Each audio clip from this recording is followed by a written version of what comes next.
Hello students, welcome to दक्षिणा ई classroom. हम लोग स्टार्ट कर रहे हैं solution of triangle chapter. Solution कह लीजिए, प्रॉपर्टीज कह लीजिए, है ना। तो ट्रिग्नोमेट्री के मैंने आपको तीन पार्ट स्टार्टिंग में बोले थे कि ये ट्रिग्नोमेट्री के ओवरऑल तीन पार्ट्स होंगे। एक पार्ट है आपका सिंपल रेशियोज एंड आइडेंटिटीज, जिसमें हम फॉर्मूले पढ़ते हैं। सेकंड पार्ट था हमारा ट्रिग्नोमेट्रिक इक्वेशंस, है ना। और थर्ड पार्ट ये है, ठीक है, ये ट्रिग्नोमेट्री का लास्ट और थर्ड फेज है, जिसमें कह लीजिए आप सोल्यूशन ऑफ ट्रायंगल या फिर प्रॉपर्टीज ऑफ ट्रायंगल, इसके रिलेटेड बात करेंगे। एंगल्स और उनके ट्रिग्नोमेट्रिक रेशियोज किसी ट्रायंगल के लिए, ठीक है, और साइड्स के बीच में किस तरीके के रिलेशंस एग्जिस्ट करते हैं, ठीक है। तो इस चैप्टर से कहें तो एक क्वेश्चंस, ठीक है, एक क्वेश्चन आता है। और कई बार कुछ लोगों को ज्योमेट्रिकल कई बार अप्रोचेज इसमें अप्लाई करनी पड़ती हैं, इस वजह से कई बार दिक्कत भी होती है। कुछ कुछ ज्योमेट्री जहां पे इन्वॉल्व हो जाती है, बाकी चीजें फॉर्मूला बेस्ड है, बिल्कुल उसी तरीके से जैसे ट्रिग्नोमेट्री में फॉर्मूला बेस्ड होती थी, ठीक है। अपन ऑल्दो कई सारी लाइन ऑफ थिंकिंग्स उसमें डेवलप करेंगे कि अगर ऐसा दिखे तो ऐसा ये फॉर्मूला ट्राई करके देखना चाहिए, ऐसा दिखे तो ये फॉर्मूला ट्राई करके देखना चाहिए, ऐसी बातें अपन करेंगे, ठीक है। लेकिन अल्टीमेटली मैटर करता है कि किससे हमारा क्वेश्चन सॉल्व हो रहा है, ठीक है। अगर कोई ऐसा हार्ड पास रूल नहीं है कि वही लाइन ऑफ थिंकिंग अगर अप्लाई की और नहीं आया तो हमने कहा कि भाई अब तो हम करेंगे ही नहीं क्वेश्चन को सॉल्व, ठीक है। कुछ और मेथड हो सकता है वहां पे अप्लाई हो रहा हो, ठीक है। तो आपको बस मतलब इस चैप्टर के अंदर कई बार आपको लगेगा कि जैसे ट्रिग्नोमेट्री थी, ट्रिग्नोमेट्री में होता था कि हम ये फॉर्मूला क्यों अप्लाई कर रहे हैं, तो भाई कोई और फॉर्मूला, उसका मतलब एक लॉजिक यही है। दो लॉजिक्स कह सकते हो उसके लिए, एक है कि आप इसी मेथड से करो, देखो आंसर आ जा रहा है, और दूसरा कहो कुछ और ट्राई करके देख लो आ रहा है क्या, ठीक है। मतलब कोई एक एक्सप्रेशन दिया हुआ है, उससे हम एक फॉर्मूले से ए को बी में कन्वर्ट कर सकते हैं, अब दूसरे फॉर्मूले से ए को सी में कन्वर्ट कर सकते हैं। और हमें बोला गया है बी में कन्वर्ट करने के लिए तो हम पहला फॉर्मूला लगाएंगे, हमें बोला गया सी को में कन्वर्ट करने के लिए तो दूसरा फॉर्मूला लगाएंगे। और अल्टीमेटली इसलिए ये चैप्टर जो है हमें फॉर्मूले याद रखने के लिए, ठीक है, और उसके अलावा अगर कहा जाए कि कितने हमारे प्रैक्टिस कितनी हमने कर रखी है ट्रिग्नोमेट्री में, जैसे प्रैक्टिस इन्वॉल्व होगी वैसे ही इस चैप्टर में भी आपकी प्रैक्टिस उतनी ही इंपॉर्टेंट है, ठीक है। और फिर से जैसा ट्रिग्नोमेट्री में मैंने कहा था कि जहां आपने कुछ दिनों के लिए ट्रिग्नोमेट्री के क्वेश्चंस करने छोड़ दिए वहां ट्रिग्नोमेट्री छूट जाती है।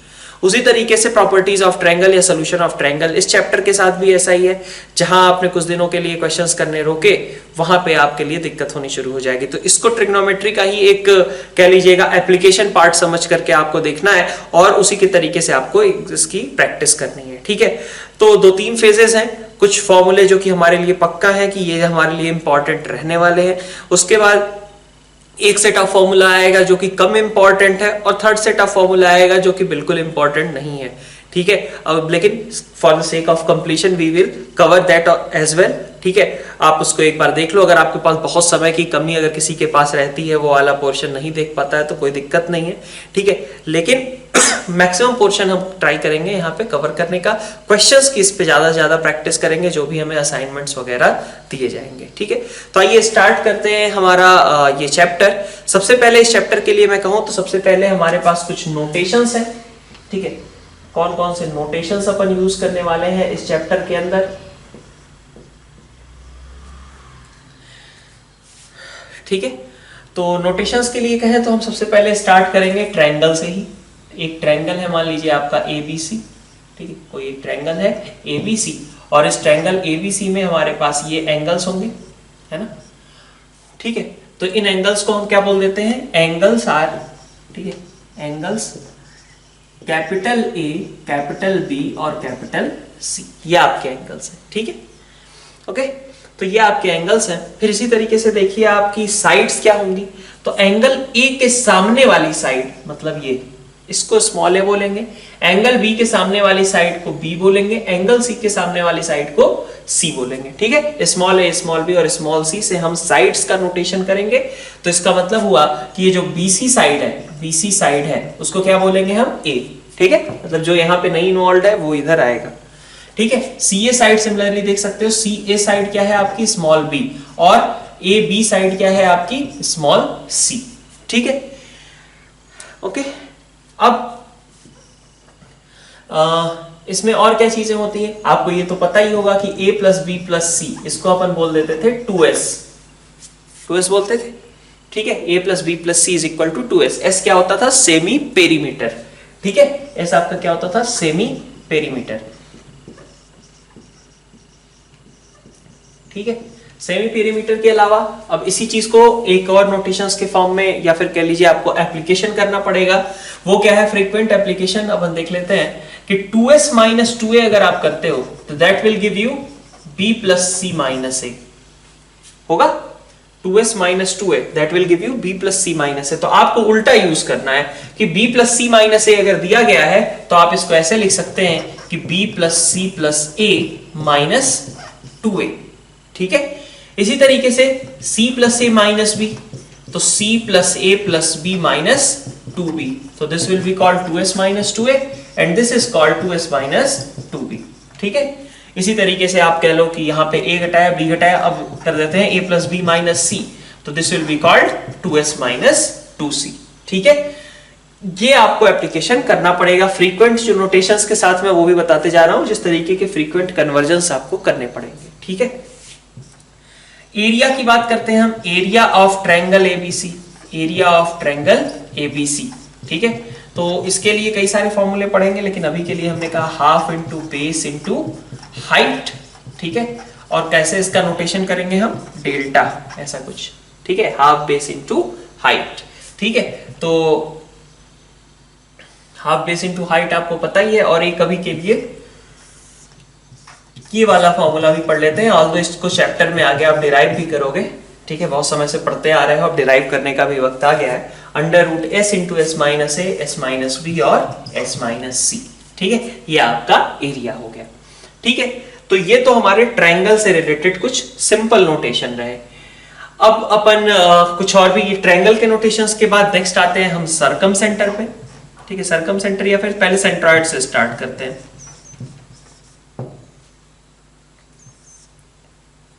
ठीक है। तो सेंट्रॉइड में देखिए क्या होगा, सेंट्रॉइड कैसे बनता है। सेंट्रॉइड के लिए आप क्या करते हो, पहले एक ट्रायंगल लिया, ये मान लीजिए ये ट्रायंगल आपका एबीसी है। ठीक है। ज्योमेट्रिकल बातें कर रहे हैं जैसी आप पहले कर चुके हो। ठीक है। तो सेंट्रॉइड के लिए सेंट्रॉइड कैसे आता है, मान लीजिए आपको ज्योमेट्रिकल कंस्ट्रक्शन करना रहता है सेंट्रॉइड का, तो सेंट्रॉइड के बारे में क्या कहा जाता है। सेंट्रॉइड क्या होता है, वो पॉइंट जहां पे मीडियंस क्या होते हैं, मीडियंस वो होते हैं जैसे ए से अगर हमने बीसी के लिए मीडियन खींचा तो क्या करना होगा, हमें बीसी का मिड पॉइंट मार्क करना होगा। मान लीजिए ये बीसी का मिड पॉइंट है, लग नहीं रहा है बट बना लेते हैं। ठीक है। ठीक है। मान लीजिए ये बीसी का मिड पॉइंट है। ठीक है। तो बीसी का अगर ये मिड पॉइंट है, इसको मैंने डी नाम दे दिया। ठीक है। और इस समय हमें क्या करना है, हमें ये देखना था कि डी हमारा मिड पॉइंट होना चाहिए, that means BD is equal to DC. ठीक है। मिड पॉइंट को हमने सामने वाले वर्टेक्स से ज्वाइन कर दिया, तो ये जो होगा आपका एक मीडियन कहलाएगी। ठीक है। सामने वाले वर्टेक्स से साइड की मिड पॉइंट को आपने ज्वाइन कर दिया। फिर इसी तरीके से एसी की मिड पॉइंट मान लीजिए यहां पे कहीं आई, एसी की मिड पॉइंट को आपने बी से ज्वाइन कर दिया। ठीक है। तो इसको बोल दिया हमने बीई, है ना। यहां पे भी ये साइड और ये साइड आपस में बराबर है। इसी तरीके से आपने इसको भी यहां पे पॉइंट आ गया। ठीक है। C F. ठीक है। तो ये भी साइड आपकी इसके बराबर है। ठीक है। ये पोर्शन आपका इस पोर्शन के बराबर है। तो ये सेंट्रॉइड कैसे आता है, तो centroid is point of intersection of medians. ये वाला जी पॉइंट जो है पॉइंट ऑफ इंटरसेक्शन होगा मीडियंस का। तो जी इज, ठीक है, मतलब centroid is point of intersection, इसको मैं इंटरसेक्शन बोलूंगा। ठीक है। Point of intersection of medians. ठीक है। इतनी बात। जी आपका क्या है, point of intersection of medians है and that is called centroid. अब सेंट्रॉइड की प्रॉपर्टीज क्या होती है, तो सेंट्रॉइड की प्रॉपर्टी में अगर अपन देखें तो आपको शायद पता होगा, ये पुरानी चीजें अभी हम डिस्कस कर रहे हैं केवल। ठीक है। पुरानी ज्योमेट्रिकल चीजें जो हमें यूज करनी है। ठीक है। तो ये पता होगा AG/ZD कितना होता है। ये जो सेंट्रॉइड होता है वो मीडियन को किस रेशियो में डिवाइड करता है, 2:1 में। ठीक है। ये सब प्रूफ नहीं करने जा रहे हैं हम इस फैक्ट्स का आगे यूज करने वाले हैं। ठीक है। तो G is point of intersection of medians and AG/GD is equal to 2:1। Same ratio इसी तरीके से क्या होगा, आप बोल सकते हो BG/GE, दैट इज ऑल्सो 2:1, है ना। यही चीज BG/GE। ठीक है। सिमिलरली इस वाले मीडियन के लिए अगर देखें तो CG/GF। ठीक है। तो CG:GF, ये भी क्या होगा आपका 2:1 ही होगा। ठीक है, तो ये सारे आपके सेंट्रॉइड से रिलेटेड कुछ इंफॉर्मेशन हुए। अब इसी में देखिए आप थोड़ा सा इसको अगर मान लीजिए चेंज कर लें, है ना, एक और मैं डायग्राम आपको दिखा देता हूं।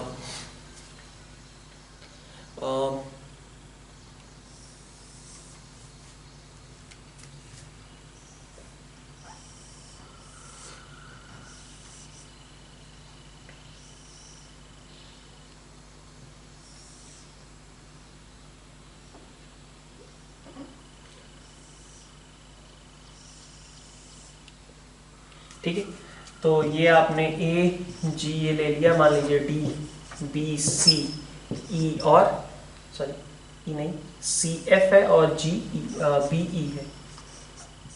ठीक है, ये मान लीजिए आपके पास जी आपका सेंट्रॉइड था। ठीक है, ओके।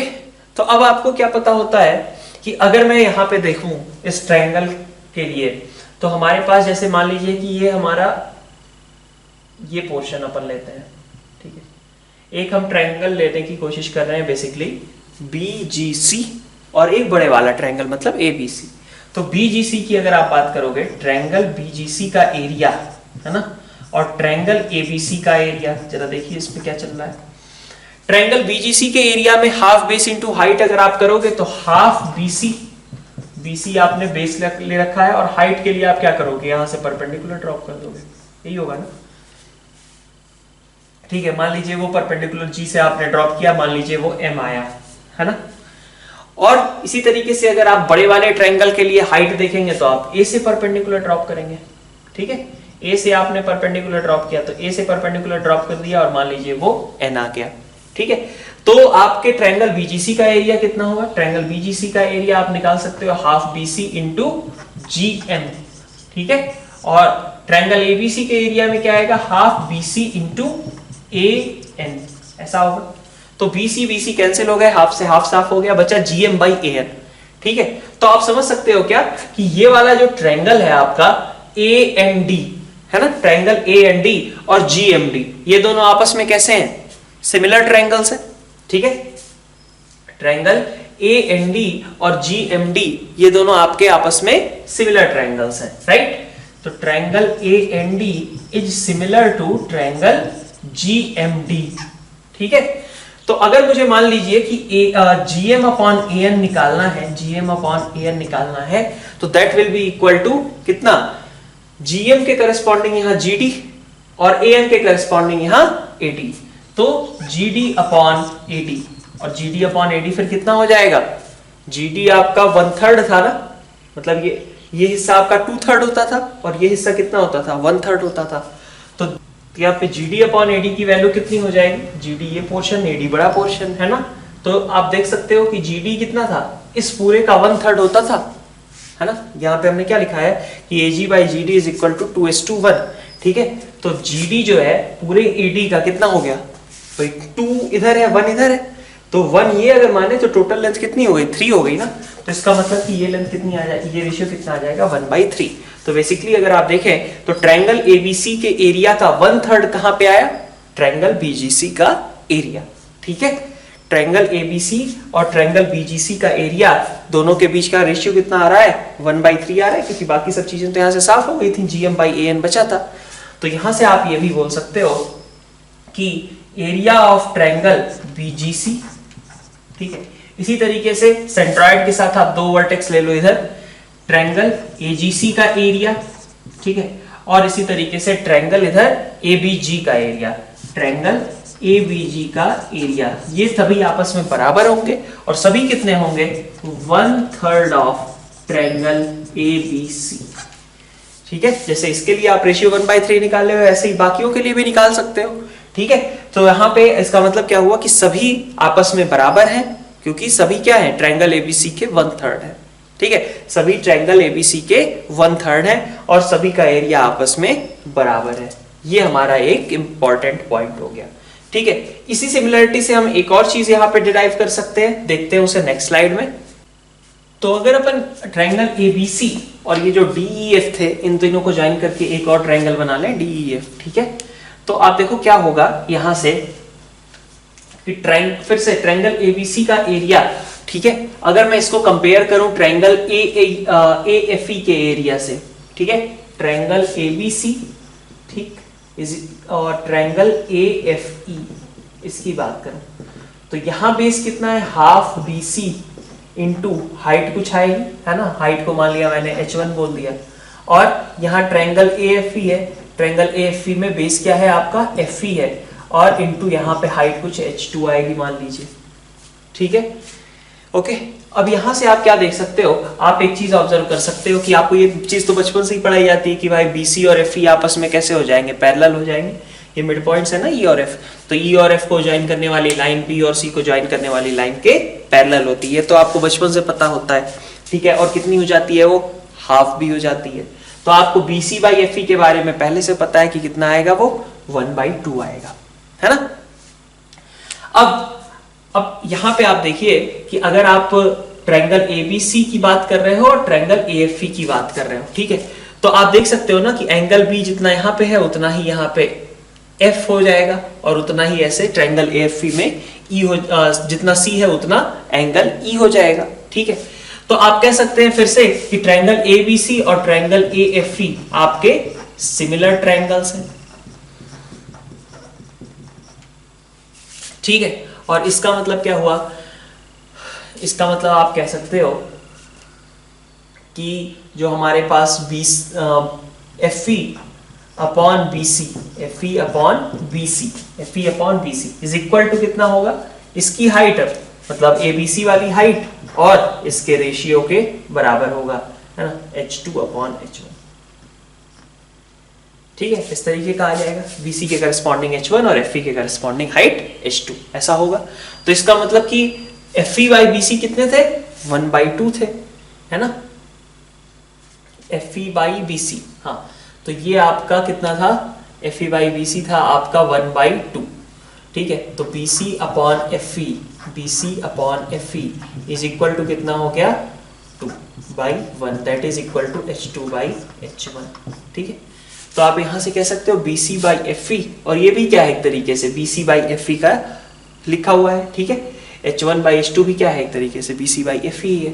तो एरिया कितना हो गया, ट्रायंगल ABC का एरिया अपॉन ट्रायंगल AFE का area, that is equal to कितना, हाफ, तो कैंसिल आउट है, BC अपॉन FE का होल स्क्वायर मैं कह सकता हूं, ठीक है, और that will give you in this case this will be equal to 4, ठीक है। तो ट्रायंगल AFE का जो एरिया है वो कैसा हो गया, ट्रायंगल AFE का area that is equal to 1/4 of triangle ABC। In same way आप कोई सा भी निकाल लो, जैसे ये वाला ट्रायंगल है आपका BFD, उसका भी कितना आ जाएगा, सेम आएगा, that will be equal to again triangle BFD is equal to again triangle EDC, ठीक है, और that will be again in turn equal to DEF, this is equal to triangle DEF। ये सभी ट्रायंगल्स आपस में बराबर एरिया रखते हैं और सभी कितने होंगे, बड़े वाले ट्रायंगल के 1/4 हो जाएंगे, ठीक है। इसी सिमिलैरिटी से रिलेटेड, सेंट्रॉइड से तो नहीं बट सिमिलैरिटी से रिलेटेड अपन एक चीज ये भी लिख सकते हैं कि अगर मान लीजिए कि हमारे पास एक ट्रायंगल है और इसके अंदर मान लीजिए कोई एक और सिमिलर ट्रायंगल हमने इस तरीके का बना दिया, ठीक है, इस तरीके का सिमिलर ट्रायंगल आपने बना दिया, तो आपके पास ABC है, मान लीजिए कि यहाँ पे आपका A', B' और C' है, ठीक है।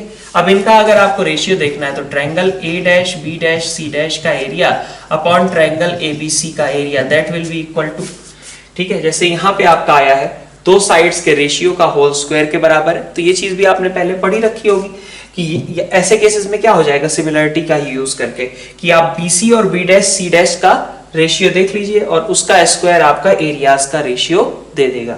तो यहाँ पे आप ये भी सिमिलरिटी से ही आ रहा है, जैसे यहाँ पे आप कह रहे हो कि BC अपॉन FE का whole square, same way B' C' और नीचे BC, तो रेशियोज ले लिए हमने B' C' अपॉन BC का होल स्क्वायर जो होगा, या फिर इसी तरीके से A' B' अपॉन AB का होल स्क्वायर, कोई भी करस्पॉन्डिंग साइड्स ले लो, A' B' अपॉन AB का होल स्क्वायर, है ना, या फिर कह लो आप A' C' अपॉन AC का होल स्क्वायर, ये सभी आपके रेशियोज बन जाएंगे, ठीक है। तो इसी कंटिन्यूएशन में हम एक और टॉपिक इससे रिलेटेड यहीं पे कवर कर लेते हैं। आपने एक और थ्योरम पढ़ रखी होगी कि अगर ये ट्रायंगल आपका ABC है जिसमें मीडियंस आपके पास दिए गए हैं ADBC, है ना, D आपका मीडियन है, ठीक है। तो आपने पढ़ रखा होगा कि AD स्क्वायर कितना होता है, sorry AB square plus AC square is equal to 2 times AD square plus BD square, ये पढ़ा होगा, ठीक है। ठीक है, नहीं पढ़ा है तो अभी से आप याद रखिए इसको, AB square plus AC square is equal to 2AD square plus BD square, ठीक है। ये ज्योमेट्रिकली हम प्रूव भी करते हैं, ठीक है। और भी मेथड्स होंगे इसको प्रूव करने के बाद में देखेंगे, है ना। तो यहाँ पे देखिए कि AB square plus AC square is equal to 2 into AD square plus BD square, ठीक है। AB को मैंने क्या बोला था, इस साइड को C का नाम दिया था, और AC को मैंने साइड B का नाम दिया था, BC को मैंने A का नाम दिया था। अगर BC A है तो ये वाली लेंथ कितनी हो गई A/2, और ये वाली लेंथ कितनी हो गई A/2, क्योंकि D आपका क्या था, मिड पॉइंट था, ठीक है। अब आप देखो कि अगर आप इसको लिखते हो कितना आ जाएगा, ये B square plus C square, है ना, मतलब ऐसा लिखो कि C स्क्वायर प्लस ये वाली टर्म क्या है आपकी B स्क्वायर है, is equal to 2 times AD तो नहीं पता लेकिन BD तो पता है ना, BD कितना है आपका A/2 है, तो AD square plus A square by 4, ठीक। तो यहां से आप देख सकते हो कि C square plus B square, है ना, और minus A square by 2 that is equal to minus A square by 2, और अपन कहें whole divided by 2 is equal to AD square, ठीक है। तो AD की वैल्यू यहाँ से कितनी आ गई, AD की वैल्यू आ गई अंडर रूट के अंदर, ठीक है, 2B square plus 2C square minus A square upon 4 को हटाने के लिए हमने अंडर रूट को यहीं पे खत्म किया, नीचे 2, ठीक है। तो AD की लेंथ कितनी हो गई, under root 2B square plus 2C square minus A square, ठीक है। तो आप AD मतलब क्या कर रहे थे, A से मीडियन खींच रहे थे, ठीक है। तो उस मीडियन की लेंथ कितनी आएगी, उसका पैटर्न आप यहाँ पे देखिए कि जब आप A से मीडियन खींच रहे थे तो A सब्ट्रैक्ट होगा, बाकी सारे पॉजिटिव रहेंगे, ठीक है। इसी तरीके से अगर आप B से मीडियन खींचते BE तो क्या आता, सेम पैटर्न फॉलो करके इस बार B सब्ट्रैक्ट होता, बाकी सभी कैसे रहते, पॉजिटिव, तो आता 2A square plus 2C square और माइनस B स्क्वायर, और नीचे कितना आ जाता है 2। इसी तरीके से CF अगर आप निकालते हैं तो CF कितना आता, CF के लिए C से आप चूंकि खींच रहे हो तो बाकी दोनों पॉजिटिव रहेंगे और C आपका निगेटिव आएगा बाई 2, ठीक है। ये आपकी मीडियंस की लेंथ हो गई, ठीक। अब मीडियंस की लेंथ के अलावा एक और चीज हम यहाँ पे देख सकते हैं कि ये पोर्शन क्या होता था, ये पोर्शन 2:1 में डिवाइड करता था, ठीक है। तो अगर आपसे कहा जाए AG कितना है तो 2/3 ऑफ AD, ठीक है। अब आपसे कहा जाए मान लीजिए कि AG निकालिए तो दैट मींस कि 2/3 ऑफ AD की बात की जा रही है, निकाल सकते हो यहां से। GD की बात की जाए मान लीजिए तो GD का मतलब क्या होगा, 1/3 ऑफ AD, ठीक है।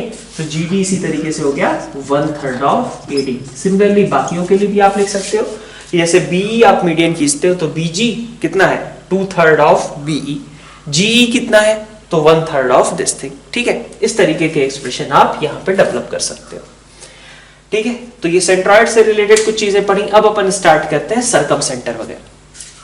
तो नेक्स्ट टॉपिक है हमारा circum centre and circum radius, ठीक है। सर्कम सेंटर मतलब बाहर वाला जो सर्कल बनता है, कैसे बनता है वो, तो सर्कम सेंटर के बारे में आपने पढ़ रखा होगा, ज्योमेट्रिकल कंस्ट्रक्शन भी कर रखी होगी कि कैसे आता था।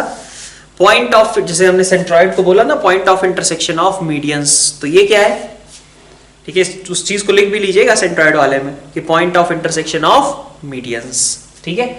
यहां पे अगर आप देखें तो सर्कम सेंटर क्या होता है, ये क्या है, point of intersection of perpendicular bisectors, point of intersection, है ना, फॉर परपेंडिकुलर बाइसेक्टर्स, ठीक है। ये क्या है, पॉइंट ऑफ इंटरसेक्शन है किसका, परपेंडिकुलर बाइसेक्टर्स का, ठीक है। और इन परपेंडिकुलर बाइसेक्टर्स के पॉइंट ऑफ इंटरसेक्शन के लिए अगर देखें हम कैसे कर रहे होंगे, तो परपेंडिकुलर बाइसेक्टर का भी मीनिंग मैं आपको समझा देता हूं एक बार कि जैसे मान लीजिए कि आपका ये ट्रायंगल ABC है, ठीक है। तो ट्रायंगल ABC है, इसकी साइड आपने ली BC मान लीजिए, और एक ऐसा हमने लाइन ड्रॉ किया जो BC के परपेंडिकुलर है और बीसी के मिड पॉइंट से पास करता है। परपेंडिकुलर बाइसेक्टर, बाइसेक्टर मतलब बराबर बराबर दो पार्ट्स में बांटने वाला, परपेंडिकुलर मतलब परपेंडिकुलर, ठीक है। तो परपेंडिकुलर बाइसेक्टर्स का मतलब क्या है, एक ऐसी लाइन जो कि बीसी के परपेंडिकुलर हो, ठीक है, बीसी के परपेंडिकुलर हो, मान लीजिए यहां तक मैंने ड्रॉ किया, ठीक है, बीसी के परपेंडिकुलर हो और बीसी को दो इक्वल पार्ट्स में डिवाइड करती हो। तो बीसी का मिड पॉइंट हमने मार्क किया और बीसी के मिड पॉइंट से बीसी के परपेंडिकुलर एक लाइन आपने खींच दी, ठीक है, और इस पॉइंट को नाम दे दिया आपने डी का, ओके। फिर इसी तरीके से आप एसी के मिड पॉइंट पे गए, एसी के मिड पॉइंट पे गए और इसको नाम दे दिया मान लीजिए आपने ई का, ठीक है, और इस पे आपने एक परपेंडिकुलर ड्रॉ कर दिया। कैसा परपेंडिकुलर, जो कि एसी के परपेंडिकुलर हो। तो इसके परपेंडिकुलर मान लीजिए आपने एक लाइन ड्रॉ करी, ठीक है, ये पॉइंट मिल गया आपको। फिर इसी तरीके से आप बी के मिड पॉइंट, ए बी के मिड पॉइंट पे गए, मान लीजिए इसको एफ नाम दे दिया और इस पे परपेंडिकुलर आपने ड्रॉ किया। तो ये एक परपेंडिकुलर यहाँ पे, एक परपेंडिकुलर यहाँ पे, ये वाली साइड इसके बराबर है, ये वाला लेंथ इसके बराबर है, ये वाला लेंथ इसके बराबर है, ठीक है। तो ये जो पॉइंट ऑफ इंटरसेक्शन आया that is called circum centre, ठीक है। इस पॉइंट को क्या बोलते हैं हम, सर्कम सेंटर बोलते हैं, ठीक है। अब सर्कम सेंटर के लिए आप देखो ये ओ पॉइंट तो आ गया, अब ये ओ पॉइंट से, ठीक है, ओ पॉइंट को आपने सेंटर लिया और यहां से ए वाली डिस्टेंस, ठीक है, ये डिस्टेंस की बात करूं मैं, है ना, या फिर इस डिस्टेंस की बात करूं, या फिर इस डिस्टेंस की बात करूं, ठीक है, ये तीनों डिस्टेंसेस आपस में कैसी होंगी, इक्वल होती हैं। और इन्हीं को रेडियस लेकर के जब हम एक सर्कल बनाते हैं तो हमारा सर्कम सर्कल बनता है। तो इस पॉइंट से ओ ए, है ना, या फिर ओ बी या फिर ओ सी, ये सभी कैसे हैं, इक्विडिस्टेंट है। ओ पॉइंट से ए बी सी सभी इक्विडिस्टेंट हैं और कितने के बराबर है, आर। इस आर को सिंबल बोलेंगे हम सर्कम रेडियस का। तो capital R that is called circum radius, ठीक है, कैपिटल आर आपका सर्कम रेडियस है, ओके। ये आपका एक नया सिंबल मिल गया आपको, ठीक है। कैसे बनता है सर्कम सेंटर, वो भी चीज इंपॉर्टेंट है, point of intersection of perpendicular bisectors, ठीक है। क्या मतलब है परपेंडिकुलर बाइसेक्टर्स का, वो मैंने समझाने का ट्राई किया है, ठीक है।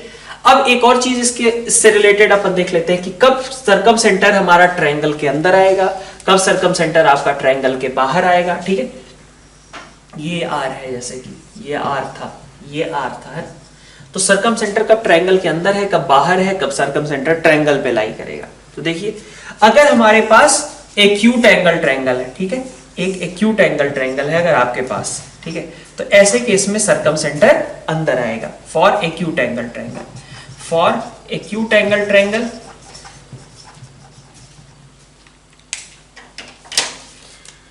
फॉर एक्यूट एंगल ट्रायंगल, ठीक है, circum centre lies inside triangle, ठीक है, लाइज इनसाइड ट्रायंगल, ठीक है। अगर मान लीजिए कि आप ऑब्ट्यूस एंगल ट्रायंगल लेते हो तो बाहर लाई करेगा, ठीक है। For obtuse angle triangle, obtuse angle triangle circum centre lies outside, ठीक है, आउटसाइड ट्रायंगल। और वहीं पे अगर आप परपेंडिकुलर मतलब सॉरी क्या कहते हैं उसे, राइट एंगल ट्रायंगल की बात करते हो, फॉर राइट एंगल ट्रायंगल, ठीक है, फॉर राइट एंगल ट्रायंगल, ठीक है। तो ऐसे केस में क्या होगा, तो देख लीजिए, राइट एंगल ट्रायंगल की जब आप बात करोगे, मान लीजिए ये है जैसे आपका एक राइट एंगल ट्रायंगल है, triangle A B C, B पे राइट एंगल है, ठीक है। तो इसका सर्कम सेंटर कहाँ लाई करता है भाई, तो आप देखो परपेंडिकुलर बाइसेक्टर्स ही चाहिए ना आपको, तो परपेंडिकुलर बाइसेक्टर्स में आप AC के मिड पॉइंट से पास करने वाली लाइन खींचोगे जो कि इसके परपेंडिकुलर हो, यहां से, है ना। B यहां पे देखो, और परपेंडिकुलर बाइसेक्टर्स अगर आपको चाहिए तो यहां से आप एक लाइन ड्रॉ करोगे AB के मिड पॉइंट से, एक लाइन जो कि इसके परपेंडिकुलर हो, ठीक है, और BC के मिड पॉइंट से एक लाइन जो कि BC के परपेंडिकुलर हो। ये तीनों आपके इंटरसेक्ट करेंगे कहां पे, AC के मिड पॉइंट पे, ठीक है। तो राइट एंगल ट्रायंगल के लिए अगर कहा जाए तो ये जो सर्कम सेंटर आता है वो कहां पे आता है, AC का मिड पॉइंट होता है। तो for right angle triangle, for right angle triangle circum centre is mid point of side AC, ठीक है, साइड AC या फिर कहो मिड पॉइंट ऑफ हाइपोटेनस, ठीक है, सीधा ऐसे लिखो हाइपोटेनस, ठीक है, ये आपका हाइपोटेनस का मिड पॉइंट हो जाएगा, ठीक है। तो ये चीजें खैर आपको पहले से पता थी और इसको मैंने एक बार से रिवाइज कर दिया है, बस आपको एक नया नोटेशन यहाँ पे बताया गया, बेसिकली कैपिटल R, ठीक है। तो ये हमारा सरकम सेंटर रहा, सरकम रेडियस रहा। नेक्स्ट अपन स्टार्ट करते हैं इन सेंटर। तो नेक्स्ट देखते हैं इन सेंटर। इन सेंटर का मतलब कि एक ऐसे सर्कल का सेंटर जो कि अंदर से इस ट्रायंगल को टच करता हो, ठीक है, ट्रायंगल की साइड्स को टच करता हो। ट्रायंगल को टच करना मतलब ट्रायंगल की साइड्स को टच करता हो, ठीक है, इन सेंटर। तो ये कैसे आएगा, इन सेंटर कैसे निकालेंगे, इस सर्कल का सेंटर कैसे निकालेंगे, तो उसका मेथड क्या है, कैसे आता था वो, तो वो आता था आपका that was in point of intersection of angle bisectors, ठीक है, एंगल बाइसेक्टर्स, ठीक है। एंगल बाइसेक्टर्स का आपने क्या किया, पॉइंट ऑफ इंटरसेक्शन देखा, मतलब जैसे ये बी वाला एंगल है, इसका एंगल बाइसेक्टर आपने खींच दिया, बी का एंगल बाइसेक्टर मान लीजिए यहाँ पे आ गया कुछ, ठीक है, इस तरीके का। फिर सी वाला एंगल है, इसका भी आपने एंगल बाइसेक्टर खींच दिया, तो सी वाला एंगल बाइसेक्टर मान लीजिए यहाँ पे कुछ आ गया, ठीक है। ऐसे ही ए वाला एंगल बाइसेक्टर आपने खींच दिया। तीनों का जो पॉइंट ऑफ इंटरसेक्शन आएगा, ठीक है, जहां दो का इंटरसेक्शन आ गया, तीसरा पक्का वहीं से पास कर रहा होगा, ऐसा आपने पढ़ा है, ठीक है, कि जहां ए और बी के एंगल बाइसेक्टर्स मिल गए, सी का एंगल बाइसेक्टर उसी पास से पॉइंट से पास होने वाला है, क्योंकि तीनों कैसे होते हैं, हमेशा कॉन्करेंट होते हैं, ठीक है। तो point of intersection of angular bisector that will give in centre, ठीक है। अब क्या करें, इन सेंटर पे तो पहुंच गए, पिछली बार तो हमें पता था भाई, सर्कम सेंटर पे पहुंचे, वर्टेक्स तक का रेडियस लिया और सर्कल मार दिया, तो हमारा सर्कम सर्कल बन गया था। इस बार हम सर्कल का रेडियस कैसे मेजर करें, तो इस बार के लिए हम क्या करेंगे, इन सेंटर से हम परपेंडिकुलर ड्रॉप करेंगे साइड्स पे। तो इन सेंटर से आपने परपेंडिकुलर ड्रॉप किया साइड्स पे, ठीक है, ऐसा,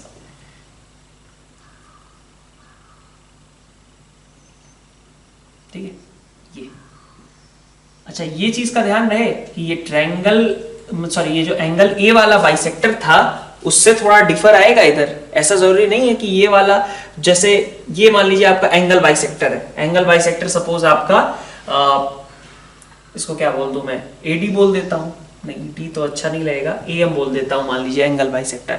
तो एम एंड डी ये दोनों सेम नहीं होंगे, ठीक है, दोनों अलग अलग पॉइंट्स होंगे। अगर आप इक्विलेटरल ट्रायंगल लोगे तो इक्विलेटरल ट्रायंगल में दोनों सेम हो जाएंगे, उसकी बात नहीं कर रहे, स्पेशल केसेस इक्विलेटरल ट्रायंगल की बात नहीं कर रहे, लेकिन इन जनरल ये एम और डी पॉइंट्स डिफरेंट होंगे, ठीक है। सिमिलरली जब आप आई से परपेंडिकुलर ड्रॉप करोगे, तो आई से परपेंडिकुलर आपने ड्रॉप किया यहां पे मान लीजिए, ठीक है, तो आपका परपेंडिकुलर यहां पे आया, ठीक है। तो वो जो है सी वाला जो एंगल बाइसेक्टर है, सी वाला एंगल बाइसेक्टर मान लीजिए कि यहां कुछ आ गया, ठीक है, सी एन है ना, तो उससे ये डिफर करेगा आई ई, है ना, ओके, ये बात समझ में आ रही है।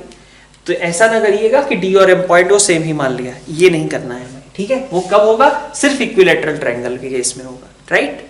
अब अपन आगे बढ़ते हैं। हमने इस रेडियस को क्या बोलना है, सर्कम रेडियस को तो हमने कैपिटल आर बोल दिया था, इसको स्मॉल आर बोल दीजिए, ठीक है। मतलब ये आई और डी के बीच की डिस्टेंस जो है उसको क्या बोलेंगे हम, स्मॉल आर, ठीक है।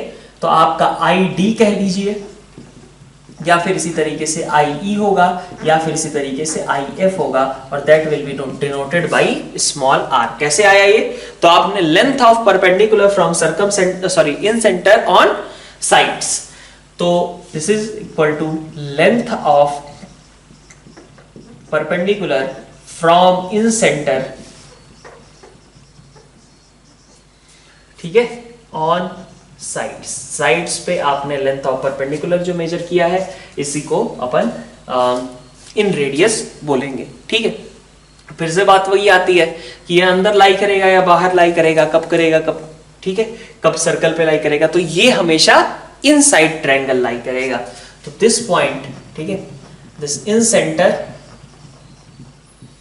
ऑलवेज लाई, ठीक है, ऑलवेज लाई इनसाइड ट्रायंगल, ठीक है, ये आपका हमेशा इनसाइड ट्रायंगल लाई करता है। एक चीज मेरे से शायद सेंट्रॉइड में मिस हो गई है, वो उसको भी आप लिख लेना, और आपको पता ही होगा लिखना क्या है, centroid also lies inside triangle, ठीक है। सेंट्रॉइड हमेशा कैसा होता है, इनसाइड ट्रायंगल लाई करता है। चाहे कैसा भी ट्रायंगल हो, it will always remain inside triangle. तो इसको भी आप नोट डाउन कर देना वहीं पे कि centroid always remain inside triangle for any kind of triangle. ठीक है, कोई भी ट्रायंगल हो उससे फर्क नहीं पड़ता, सेंट्रॉयड और इन सेंटर दोनों हमेशा अंदर लाई करेंगे। सर्कम सेंटर में चीजें वेरी कर रही थी, वो मैंने आपको बता दिया कि सर्कम सेंटर में कब सर्कल पे, कब अंदर, कब बाहर लाई करने वाला है। ठीक है, सर्कम सेंटर। ठीक है, अच्छा अब एक और चीज देख लेते हैं, इससे रिलेटेड कुछ प्रॉपर्टीज आपको यूज करनी पड़ती हैं, ज्योमेट्रिकली आपको बताया जाता है, कई बार चीजें मिस हो गई होंगी कुछ लोगों से, तो चूंकि इसे स्ट्रेट लाइन में भी आपको यूज करना पड़ता है तो मैं आपको एक बार को रिकॉल करवा देता हूँ। ठीक है, इस चैप्टर में भी यूज करना पड़ेगा। ठीक है, ऐसा नहीं कि सिर्फ स्ट्रेट लाइन में ही करेंगे। तो ये मान लीजिए कि आपका ए, बी और सी है ना। तो जो ए से आपने एंगल बाइसेक्टर खींचा, ठीक है, ए से आपने एंगल बाइसेक्टर खींचा, मान लीजिए कि वो यहां पे आ गया आपका एम पॉइंट पे, यहां पे जो दिया है वही मान लिया मैंने। ठीक है, ओके, तो ये जो bm is to mc होगा, है ना, bm is to mc that will be equal to ab is to ac। ये आपका ab और ac के रेशियोज के बराबर होगा। ठीक है, तो अपन ये बोलते हैं कि एंगल बाइसेक्टर जो होता है साइड्स के रेशियो में बाइसेक्ट करता है। ठीक है, एंगल बाइसेक्टर, ये एंगल बाइसेक्टर था, साइड को किस रेशियो में डिवाइड करता है, बाइसेक्ट नहीं, किस रेशियो में डिवाइड करता है, तो दैट विल बी साइड्स के रेशियो। ठीक है, तो bm by mc is equal to ab by ac। तो आपका ab कितना था, ab आपका c था और ये आपका b था, तो bm by mc in this case it can be written as c by b। ठीक है, ठीक है, इतनी बात। एक और चीज आती है, उसका प्रूफ आप चाहो तो ट्राई कर सकते हो, ज्योमेट्रिकल प्रूफ है इसलिए मैं बहुत ज्यादा उसके डिटेल में नहीं जाऊंगा। ठीक है, आपको उस फैक्ट को याद रखना होता है ज्यादातर। आप वैसे जब आप स्ट्रेट लाइन में देखोगे तो स्ट्रेट लाइन में इसका प्रूफ भी आप करोगे। ठीक है, क्या है वो कि जब आप इन सेंटर निकालने जाते हो तो इन सेंटर यहां पे है मान लीजिए। ठीक है, इन सेंटर आपका जो ये एंगल बाइसेक्टर है उसको किस रेशियो में डिवाइड करता है, उसके बारे में भी हम कमेंट कर सकते हैं कि ए आई अपॉन आई सी।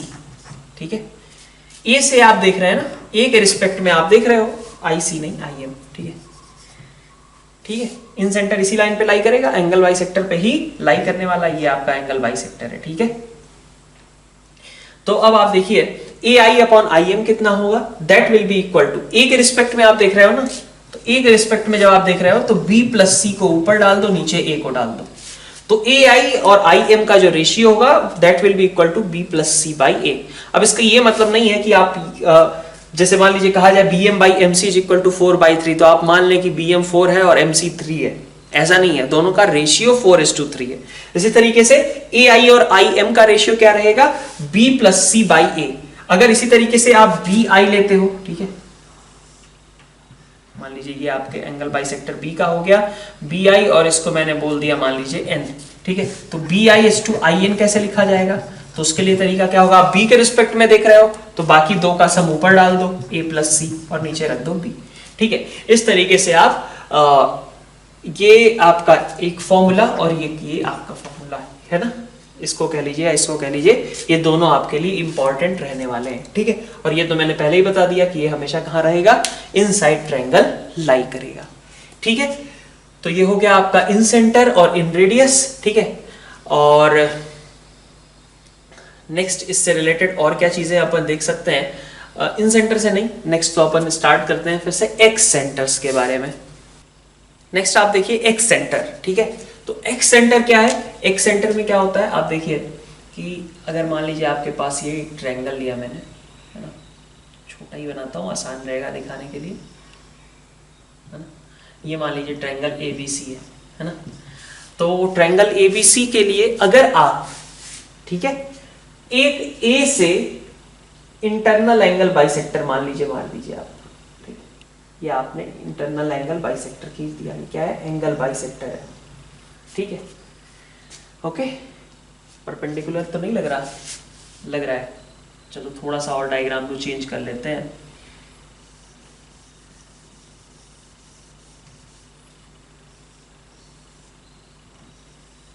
ठीक है, अभी नहीं लगेगा। तो ट्रायंगल एबीसी है, ट्रायंगल एबीसी में अगर आप थोड़ा एक्सटेंड कर दो बीसी साइड्स को, बी को और ये सी वाले लाइन्स को ऐसे एक्सटेंड कर दिया, ठीक है। फिर आपने कहा कि ए का मैंने इंटरनल एंगल बाइसेक्टर लिया, तो ए का इंटरनल एंगल बाइसेक्टर, ठीक है, ये आपका इंटरनल एंगल बाइसेक्टर, ठीक है। और बी और सी के एक्सटर्नल एंगल बाइसेक्टर्स लिए, बी और सी के एक्सटर्नल एंगल बाइसेक्टर, ये आपका एक्सटर्नल एंगल है और इसका आपने बाइसेक्टर ले लिया, तो बाइसेक्टर इसका मान लीजिए कि ऐसा कुछ, ठीक है। तो बी का जो एक्सटर्नल एंगल बाइसेक्टर होगा ये भी यहीं से पास करेगा, बी बाहर लिखा मैंने, इसी पॉइंट ऑफ इंटरसेक्शन से तीनों मीट करेंगे, ठीक है। And this will be called I1 कह लीजिए आप, ए के सामने I1, ठीक है। और सेम तरीके का कंस्ट्रक्शन आप इधर भी कर सकते हो, इधर भी आप दिखा सकते हो कि मान लीजिए आपने इसको एक्सटेंड किया और इसको भी एक्सटेंड कर दिया, ठीक है, ऐसा, ठीक है। तो अभी पहले I1 के रिस्पेक्ट में देखें, I1 से अगर आप किसी एक साइड पे परपेंडिकुलर ड्रॉप कर लो, I1 से आप किसी भी साइड पे, ठीक है, जैसे मान लीजिए आपने ये परपेंडिकुलर ड्रॉप किया, ठीक है, ये वाला लेंथ, ये परपेंडिकुलर आपने ड्रॉप कर लिया, तो ये जो लेंथ ऑफ परपेंडिकुलर आएगी उसको रेडियस लेकर के अगर मैं कोई सर्कल बनाऊं, ठीक है, इस तरीके का, ठीक है, अच्छा नहीं बन रहा है देखने में बट बनेगा, ठीक है एक्चुअली। तो I1 जो है उसको सेंटर लिया और I1 को सेंटर लेकर के, और ये जो length of perpendicular on side आ रहा था, ठीक है, ठीक है, इसको मैंने बोल दिया लेंथ ऑफ परपेंडिकुलर को R1। तो ये जो R1 है that will create in x radius with respect to centre, with respect to point A, ठीक है। A का आपने इंटरनल बाइसेक्टर यूज किया, बी और सी के एक्सटर्नल बाइसेक्टर्स यूज किए, सबसे पॉइंट ऑफ इंटरसेक्शन आपको मिला I1। I1 से अगर आप लेंथ ऑफ परपेंडिकुलर देख लो साइड पे, मान लीजिए ये आ गई R1 डिस्टेंस, ठीक है। R1 को रेडियस लेकर के अगर मैं एक सर्कल बनाऊं तो वो जो सर्कल होगी वो इस वाली साइड को, जो कि क्या है बेसिकली AC का एक्सटेंडेड पोर्शन है और AB का एक्सटेंडेड पोर्शन है, इन दोनों साइड्स को टच करेगी, ठीक है। और चाहे यहां पे आप देखेंगे R1, यहां पे भी आप देखेंगे तो दैट विल बी R1, ठीक है। और इसी तरीके से आप यहां पे भी देखोगे तो दैट विल बी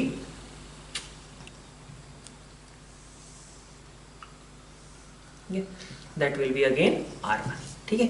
ये आपका क्या है R1 के बराबर है, ठीक है। तो एक सेंटर में आपके पास एक पॉइंट तो मिल गया I1 और इसके रिस्पेक्ट में मैंने मार्क कर दिया रेडियस R1। सेम तरीके का सर्कल आप इधर भी बना सकते हो। इसके लिए क्या करना पड़ेगा, ये B के सामने बनाओगे ना यहाँ का सर्कल, तो B के सामने बनाओगे तो B का इंटरनल बाइसेक्टर यूज करो। A के सामने तुमने बनाया है तो A का इंटरनल बाइसेक्टर और बाकी B और C के एक्सटर्नल बाइसेक्टर्स यूज किए हैं आपने, ठीक है, ठीक है। अगर आप B के सामने बनाना चाहते हो तो B का इंटरनल बाइसेक्टर और A और C के एक्सटर्नल बाइसेक्टर्स का यूज करिए। तो B का इंटरनल बाइसेक्टर मान लीजिए कि आपके पास इधर ऐसा कुछ आ गया, ठीक है, ये एंगल बाइसेक्टर हो गया B का, ठीक। अब आपने क्या किया, A का एक्सटर्नल बाइसेक्टर मारा, तो A का एक्सटर्नल एंगल ये है ना, इसका बाइसेक्टर आप खींचिए, तो A का एक्सटर्नल बाइसेक्टर मान लीजिए कि यहां कहीं आ गया, ठीक है। इसी तरीके से C का एक्सटर्नल बाइसेक्टर, तो इधर C का एंगल ये है, ठीक है, और इसका आपने एक्सटर्नल बाइसेक्टर खींच दिया, तो ये भी इसी पॉइंट से पास करेंगे, इसको बोलेंगे हम I2, ठीक है। B के रिस्पेक्ट में I2, A के रिस्पेक्ट में I1। फिर काम क्या है आपका, बस वही, ये जो एक्सटेंडेड मान लीजिए ये एक साइड थी आपकी BC और एक साइड थी आपकी AB, तो I2 से आपने क्या किया, और एक AB साइड है AC, ठीक है। I2 से आपने किसी भी एक साइड पे आपने परपेंडिकुलर ड्रॉप कर लिया, मान लीजिए इसी पे कर लेते हैं, I2 से आपने परपेंडिकुलर ड्रॉप कर लिया किसी भी साइड पे, R2 डिस्टेंस आ गई। इस R2 डिस्टेंस को अगर रेडियस लेकर के हम एक सर्कल बनाएंगे तो that will be called X circle, ठीक है, with respect to centre, with respect to vertex B के सामने वाली साइड में जो सर्कल बना है बाहर से टच कर रहा है, X मतलब बाहर से, ठीक है, बाहर से टच कर रहा है सर्कल, ठीक है, वो कहलाएगा क्या, X सर्कल, ठीक है, ओके। तो X सेंटर और X रेडियाई अच्छा, तो इस तरीके से आपके एक्स सेंटर कितने होंगे? 3 एक्स सेंटर होंगे। एक ए के सामने वाला जिसमें ए का एंगल इंटरनल बाइसेक्टर लगेगा और बी और सी के एक्सटर्नल। बी के सामने वाले में बी का इंटरनल बाइसेक्टर लगेगा ए और सी के एक्सटर्नल। ठीक है, और इसी तरीके से एक इधर भी ड्रॉ होगा। ठीक है, उसमें क्या होगा? सी का इंटरनल और ए और बी का एक्सटर्नल बाइसेक्टर्स यूज होंगे। ठीक है, तो आपके पास जो एक्स सर्कल आएगा, 3 एक्स सर्कल्स आएंगे, तो 3 एक्स सर्कल्स होंगे आपके पास, 3 एक्स सर्कल्स। ठीक है, ठीक है। सेंटर इनका कैसे होगा? तो सेंटर्स कैन बी ऑब्टेन्ड, ठीक है, centres can be obtained by using 1 internal angle bisector and 2 external angle bisectors can be obtained by using point of intersection, ठीक है, of 1 internal angle bisector, 1 internal angle bisector and 2 external angle bisectors. 2 आपने external angles use कर लिए और एक आपने internal angle use कर लिया, उनसे आपके पास I1, I2 और I3 बन जाएंगे। तो ये सेंटर्स को आप क्या नाम दोगे? I1, I2, I3, that is I1, I2, I3। ठीक है, और रेडियस क्या होगा? तो लेंथ ऑफ परपेंडिकुलर, जैसा कि हमेशा होता है। ठीक है, जो भी पॉइंट मिला वहां से आपने लेंथ ऑफ परपेंडिकुलर ड्रॉ कर दिया। इन सेंटर में भी यही था। तो नेक्स्ट आपके पास आ जाएगा करस्पॉन्डिंग टू दीज, ठीक है, I1 के करस्पॉन्डिंग R1, ठीक है, R2 एंड R3। ठीक है, ठीक है, बात समझ में आ रही? A के सामने R1 होगा, B के सामने R2 और C के सामने R3। तो R1, R2, R3 that is x radii. ठीक है, रेडियस इसीलिए नहीं बोला गया क्योंकि एक्स रेडियाई बोला गया। रेडियाई क्या है? प्लूरल है, तो प्लूरल मतलब एक से ज्यादा, और मतलब हमारे पास 3 यहाँ पे मिल रहे हैं। तो x radii with respect to points A, B, C respectively, points A, B, C respectively, A के सामने, B के सामने और C के सामने correspondingly आपका R1, R2 और R3 है। ठीक है, इतनी बात। ठीक है, अब इससे रिलेटेड कुछ एक और ऑब्जर्वेशन अपन देखते हैं। ठीक है, आप देखो जैसे ट्रायंगल ABC है, ठीक है, फिर से हम वही सारे क्रिएशंस फिर से करते हैं, है ना।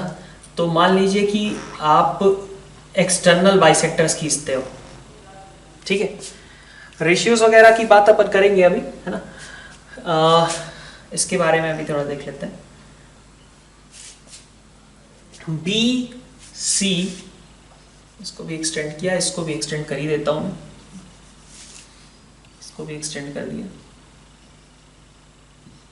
ठीक है, ऐसा कुछ ABC ट्रायंगल के साइड्स को मैंने एक्सटेंड कर दिया है।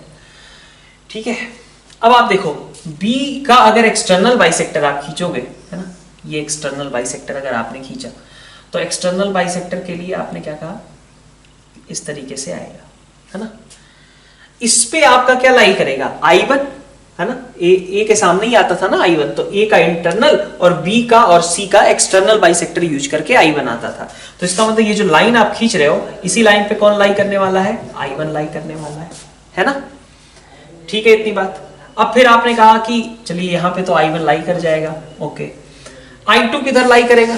तो I2 आपका लाई करेगा B के सामने, ठीक है, B के सामने वाली साइड में। तो I2 के लिए किसको यूज करना पड़ेगा? B के इंटरनल और A और C के एक्सटर्नल। तो B का इंटरनल बाइसेक्टर अगर आप खींचोगे, ठीक है, B का इंटरनल बाइसेक्टर आपने खींचा और इस लाइन पे कहीं पे मान लीजिए कि जाकर के आपको I2 मिल जाता होगा। ठीक है, B के इंटरनल बाइसेक्टर वाली लाइन पे आपका I2 बन जाता होगा कहीं। और इसी तरीके से अगर आप I3 की बात करो, तो I3 में क्या यूज होगा? C का इंटरनल बाइसेक्टर और A और B के एक्सटर्नल बाइसेक्टर्स। तो A और B के एक्सटर्नल बाइसेक्टर्स, ठीक है, ये जितना एंगल है वही ये भी है। तो इसका मतलब जो बाइसेक्टर इधर खींचा गया है वही बाइसेक्टर का एक्सटेंडेड पोर्शन इधर भी होगा ना, डॉट डॉट करके बना देते हैं। ठीक है, समझ में आ रही बात? इधर जो हमारा एंगल है वही एंगल तो इधर भी है, तो जो इधर हमारा एक्सटर्नल बाइसेक्टर आया है इसी का पोर्शन तो एक्सटेंड होगा इधर, तो आपने इसको भी बना दिया, है ना। तो आपके पास आ गया मान लीजिए I1 और I2 मान लीजिए आपका इधर कहीं होगा इस लाइन पे, है ना, मान लिया, और यहाँ पे मान लिया मैंने कहीं I3 लाई करता होगा, ठीक है। बी के रिस्पेक्ट में केवल बात कर रहे हैं, हर चीज के लिए बी के लाइन को यूज कर रहे हैं, बी के बाइसेक्टर्स को। तो I1 कहाँ लाई करेगा, बी के एक्सटर्नल बाइसेक्टर पे, I3 कहाँ लाई करेगा, उसी बाइसेक्टर के एक्सटेंडेड पोर्शन पे, ठीक है। लेकिन बी के इंटरनल बाइसेक्टर पे कौन लाई करेगा, I2 लाई करेगा। ये बात क्लियर है, ठीक है। तो आप देखो क्या होगा, ऐसे समझो कि आपके पास एंगल ये कितना था, ए था, ये एंगल बी था, ये एंगल सी था। तो अगर ये एंगल बी था तो इधर कितना बचा आपके पास, 180 माइनस बी, है ना। ये तो एक लाइन है ना आपका, ए बी को आपने एक्सटेंड किया है ना, ये आपने ए बी को एक्सटेंड किया है, ठीक है। तो आपके पास ये बी है एंगल, तो इधर कितना बचेगा आपका 180 माइनस बी। 180 माइनस बी के अगर आप दो इक्वल पार्ट्स करते हो, मतलब बाइसेक्टर उसका करते हो, तो आपके पास क्या आएगा 90 degree minus B by two, और ये भी कितना आएगा 90 degree minus B by two. तो ये आपके हो गए 180 माइनस बी। 180 माइनस बी बचता, उसके दो इक्वल पार्ट्स आपने दिखा दिए यहाँ पे कि एक 90 माइनस बी बाई टू है और एक और 90 माइनस बी बाई टू है, ठीक है। अब आप देखो, अच्छा अगर ये 90 माइनस बी बाई टू है ना, ये कितना है b बाई टू है, और इसके भी आप दो इक्वल पार्ट्स कर रहे हो, तो ये वाला पोर्शन कितना बचा, b बाई टू बचा ना भाई, ये b बाई टू और इधर भी कितना b बाई टू, ये दोनों आपस में कितने बराबर है, b बाई टू है। तो आप 90 माइनस बी बाई टू और ये b बाई टू दोनों आपस में मिला दो अगर, ठीक है, तो आपको क्या पता चलता है कि b बाई टू और 90 माइनस बी बाई टू ये दोनों आपस में कैसे हो गए, परपेंडिकुलर हो गए कि नहीं हो गए, ठीक है। b बाई टू और 90 माइनस बी बाई टू मिलकर 90 डिग्री हो गया। 90 डिग्री हो गया तो हम कह सकते हैं ना कि I2B वाली जो लाइन है वो I1 I3 पे परपेंडिकुलर है। यहां से बोल सकता हूं मैं कि एंगल, क्या बोल रहा हूं मैं, I2B I1, है ना, या फिर एंगल I2B I3, ये कितने हो गए आपके 90 डिग्री हो गए, ठीक है। तो मैंने कह दिया कि I2B वाली जो लाइन है वो आपकी कैसी है, I1 I3 वाली लाइन के परपेंडिकुलर है, ठीक है। इतनी बात ठीक है, इतना। तो सिमिलरली, ठीक, सिमिलरली I3C वाली जो लाइन होगी, जैसे I2B I1 I3 के परपेंडिकुलर है, सिमिलरली आई कैन से, ठीक है, सिमिलरली I3, ठीक है, I3C को ज्वाइन करोगे तो that will be perpendicular to I1 I2। और इसी तरीके से आप बोल दोगे कि I1A को अगर आप ज्वाइन करते I1A को, तो that will be perpendicular to I2 I3। Same manner में आप कह सकते हो, ठीक है। इतनी बात ठीक है, समझ में आ रही है, ओके, ठीक है इतना। अब इसको देखिए, इसमें अगर आप अगर एक चीज इसमें ज्वाइन कर लें, हम एक कंस्ट्रक्शन और कंप्लीट कर लेते हैं, तो इन ऑब्जर्वेशंस के साथ अगर हम आगे बढ़े, तो जैसे I1 और I3 को ज्वाइन करने वाली जो लाइन थी वो किससे पास करती थी, B से, वैसे ही है ना I1 और I3 को ज्वाइन करने वाली लाइन B से पास करती है, एक लाइन ही है ना ये। टोटल एंगल देख सकते हो तुम्हारे पास कितना है, अगर हम I1B I3 की बात करें तो 180 है, मतलब ये एक लाइन है, तो एक स्ट्रेट लाइन है I1 I3 को ज्वाइन करने वाली जो कि B से पास करती है। तो सेम मैनर में I2 और I3 से ज्वाइन करने वाली जो लाइन होगी, ठीक है, वो कैसी होगी, A से पास करती होगी, ठीक है। तो I2 और I3 को ज्वाइन करने वाली लाइन बना दी मैंने, I2 और I3 को ज्वाइन करने वाली लाइन, ठीक है। मान लीजिए कि ये I3 यहाँ पे कहीं है और यहाँ पे मान लीजिए आपका I2 है, तो I3 I2 को ज्वाइन करने वाली लाइन आपकी कहां से पास कर रही है, A से पास कर रही है, ठीक है, इतनी बात। और सेम मैनर में अगर आप दिखाना चाहो तो आपके पास ऐसा कुछ आएगा, शायद थोड़ा सा इसको एक्सटेंड कर देता हूं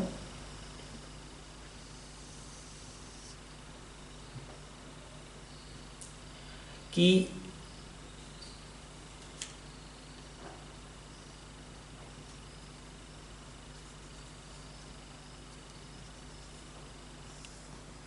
मान लीजिए I2 यहां कहीं आया और I2 से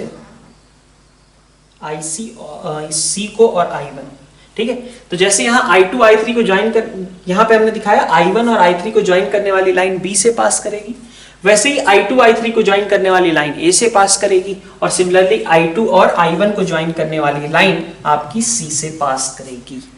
ठीक है, ये अपन कुछ बनाना चाह रहे हैं यहाँ पे। ठीक है, डायग्राम बहुत अच्छा नहीं बना है बट आप कॉम्प्रीहेंड कर सकते हैं यहाँ से कि basically triangle I1 I2 I3 की अगर हम बात करें तो ट्रायंगल I1 I2 I3 के देखिए। ठीक है, I1 I2 I3 में, तो I1 I2 I3 में आपको क्या पता चलेगा?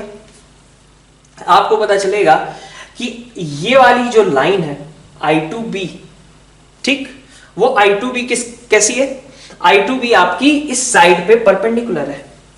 ठीक है, I3C की बात करूं मैं, I3C थोड़ा देखो, ठीक है, ध्यान से देखना। I3C ये वाली चीज, ठीक, I3C क्या है? I3C आपका परपेंडिकुलर था किस पे? I1 I2 पे। और इसी तरीके से I1A परपेंडिकुलर था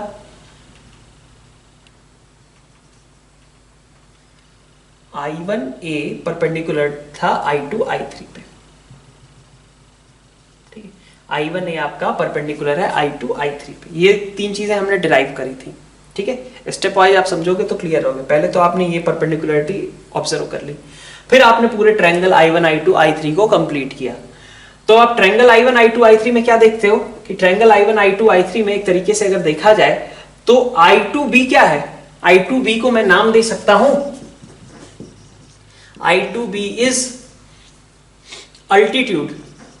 ठीक है, अल्टीट्यूड फ्रॉम I2। ठीक है, ट्रायंगल I1 I2 I3 के रिस्पेक्ट में बात कर रहा हूं, I2B is altitude from I2। फिर similarly I3C is altitude from vertex I3।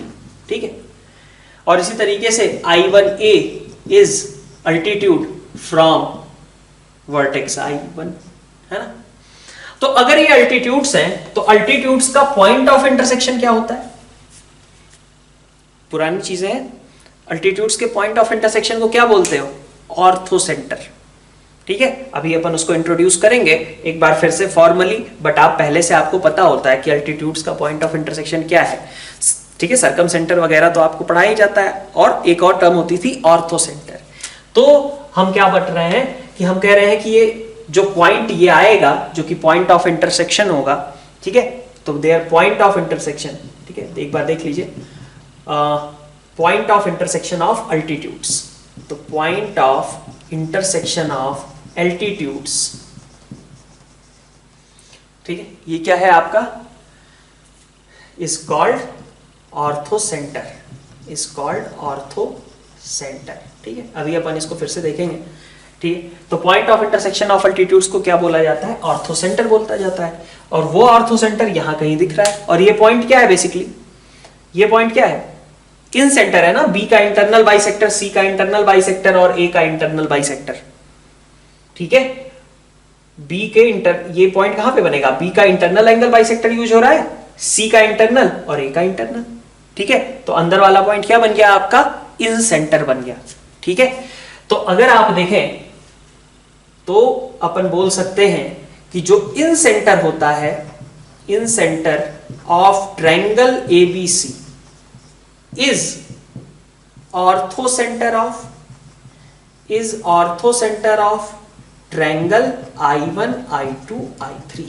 जो बड़ा वाला ट्रायंगल है उसका जो ऑर्थोसेंटर आया है आपका, ठीक है, ये परपेंडिकुलर था, ये आपस में परपेंडिकुलर, ये यहां पे परपेंडिकुलर, ये यहां पे परपेंडिकुलर। ठीक है, तो दोनों ये तीनों एल्टीट्यूड्स का जो पॉइंट ऑफ इंटरसेक्शन है बड़े वाले ट्रायंगल के रिस्पेक्ट में तो उसको ऑर्थोसेंटर बोलेंगे, लेकिन अंदर वाले ट्रायंगल के रिस्पेक्ट में उसी को हम इन सेंटर बोल रहे थे। ठीक है, तो incentre of triangle ABC is orthocentre of triangle I1 I2 I3। ये वाला पॉइंट आप इंपॉर्टेंट है, इस रिजल्ट को आपको याद रखना है। ठीक है, स्ट्रेट लाइन में भी इसका यूज किया जा सकता है क्वेश्चंस बनाने में। ठीक है, अब इस फैक्ट के बाद अपन और क्या देख सकते थे? हाँ, कुछ इन सेंटर के लिए अगर हम कहें तो इन सेंटर के लिए और क्या प्रॉपर्टीज हैं अंदर बाहर वाली? तो इन सेंटर हमेशा अंदर लाई करेगा। ठीक है, इन सेंटर तो हो गया ना, सॉरी, एक्स सेंटर तो खैर ऑब्वियसली बाहर सर्कल बना रहे हो तो बाहर ही सेंटर लाई करेगा, तो एक्स सेंटर ऑलवेज लाई आउटसाइड सर्कल, ठीक है। एक्स सेंटर्स ऑलवेज लाई आउटसाइड, ठीक है, हमेशा बाहर ही लाई करेंगे, कोई भी इसमें बताने वाली बात नहीं थी बट फिर भी, ठीक है। अब इसमें रेशियो की बात आती है, तो इसमें फिर से उसी तरीके से होगा। सबसे पहले जैसे x आप एक एक्सटर्नल एंगल बाइसेक्टर ले रहे हो, है ना, तो एक्सटर्नल एंगल बाइसेक्टर ले रहे हो और साथ में आपको क्या क्या चीजें यूज करनी है। तो जैसे मान लीजिए आप I1 के रिस्पेक्ट में बात करें तो आपका ये जो AB है और AC है, इसी के रेशियो में ये डिवाइड होगा।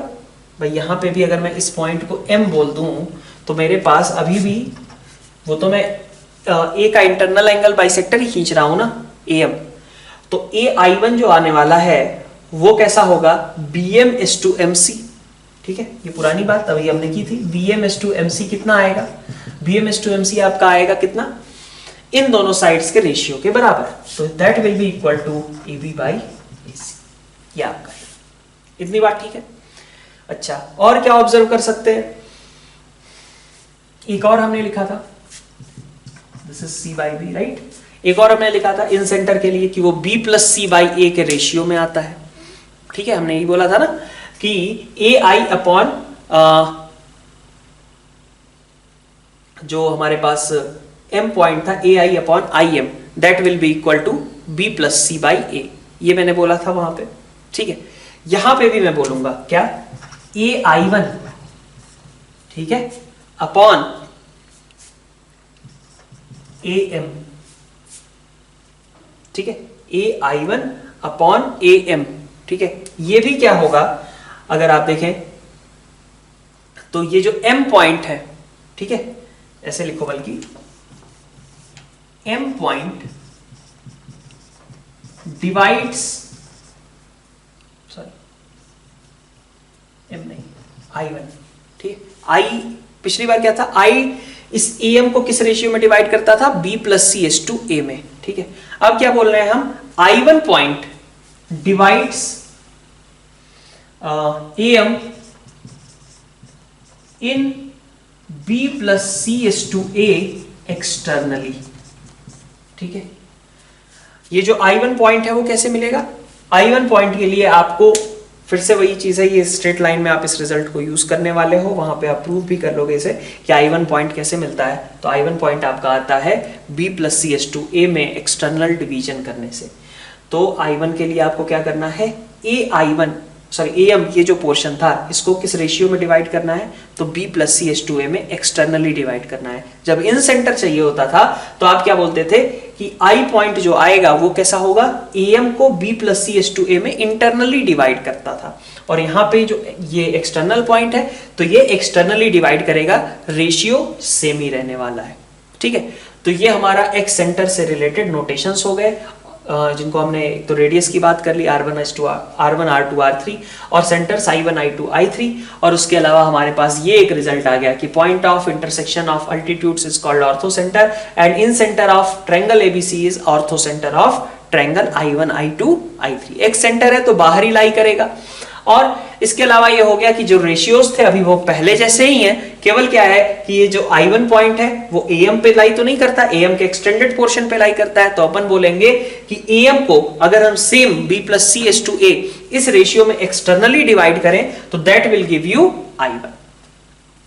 नेक्स्ट आप देखो ऑर्थो सेंटर। ऑर्थो सेंटर में क्या है, अभी बताया मैंने, फिर से रिपीट कर लेते हैं। ऑर्थो सेंटर कैसे बनता है, तो ट्रायंगल ABC में हमने अल्टीट्यूड्स बना लिए, A से हमने BC पे एक अल्टीट्यूड ड्रॉप कर दिया, अल्टीट्यूड मतलब परपेंडिकुलर, A से पास करने वाली एक ऐसी लाइन जो BC के परपेंडिकुलर हो। सिमिलरली AC से पास करने वाली एक लाइन, AC के परपेंडिकुलर ऐसी लाइन जो B से पास करती हो, ठीक है। और इसी तरीके से C से, ये भी सब कॉन्करेंट होंगे, और ये जो पॉइंट आएगा H से रिप्रेजेंट किया जाएगा and that is called ortho centre. AD BE और CF इनका जो पॉइंट ऑफ इंटरसेक्शन है that is called ortho centre. इसके करस्पॉन्डिंग कोई रेडियस नहीं है, यही सुकून की बात है, ठीक है। तो point of intersection of altitudes from vertices on opposite sides। ठीक है, तो ये क्या है, point of intersection of altitudes from vertices on opposite sides। ठीक है, इसको अपन वह बोलते हैं ऑर्थोसेंटर बोलते हैं। इसका आपको नोटेशन याद रखना है H।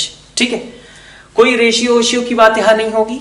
ठीक है, लेकिन कब ये अंदर लाई करता है, कब बाहर लाई करता है, ये एक सवाल बचा रह जाता है। तो देखिए, अगर एक आप एक्यूट एंगल ट्रायंगल लेते हो, एक्यूट एंगल ट्रायंगल के लिए क्या होगा, एक्यूट एंगल ट्रायंगल के लिए हमेशा इनसाइड लाई करेगा। ठीक है, तो फॉर एक्यूट एंगल ट्रायंगल, ठीक है, आप देख सकते हो यहाँ पे जैसे इसी के लिए बनाया मैंने, तो for acute angle it lies inside triangle. ठीक है, ऑब्ट्यूज की अगर आप बात करेंगे तो ये बाहर लाई करने लगेगा, लेकिन उसके पहले मैं आपको दिखा देता हूं राइट एंगल ट्रायंगल में देखिए ए बी सी, बी पे आपका वर्टेक्स, बी पे आपका मतलब राइट एंगल बना हुआ है। तो अगर आप देखो, अगर आपसे कहा जाए इस ट्रायंगल में भाई अल्टीट्यूड्स ड्रॉ करो, तो ए से बीसी पे आप क्या अल्टीट्यूड डालोगे, ए से एक ऐसी लाइन जो कि बीसी के परपेंडिकुलर हो, तो यही होगी ना, ए से बीसी पे अल्टीट्यूड कहें तो यही आएगा, ए बी साइड खुद, तो ये एक अल्टीट्यूड हो गया। ठीक है, एक अल्टीट्यूड तो यही हो गया आपका।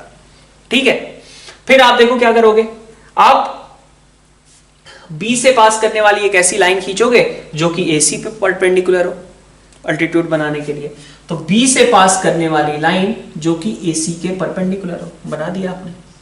फिर आपने कहा कि सी से एक लाइन खींचो जो कि एबी के परपेंडिकुलर हो, सी से एक लाइन जो कि एबी के परपेंडिकुलर हो, होगी यही।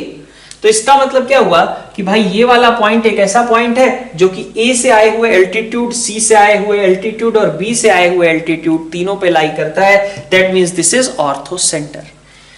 तो राइट एंगल ट्रायंगल के लिए, ठीक है, अब ये डायरेक्टली लाइन आपको कई बार यूज की जाएगी क्वेश्चंस में, या आपको बोला नहीं जाएगा कि राइट एंगल ट्रायंगल है, आपको बोला जाएगा कि if a vertex of a triangle is its orthocentre.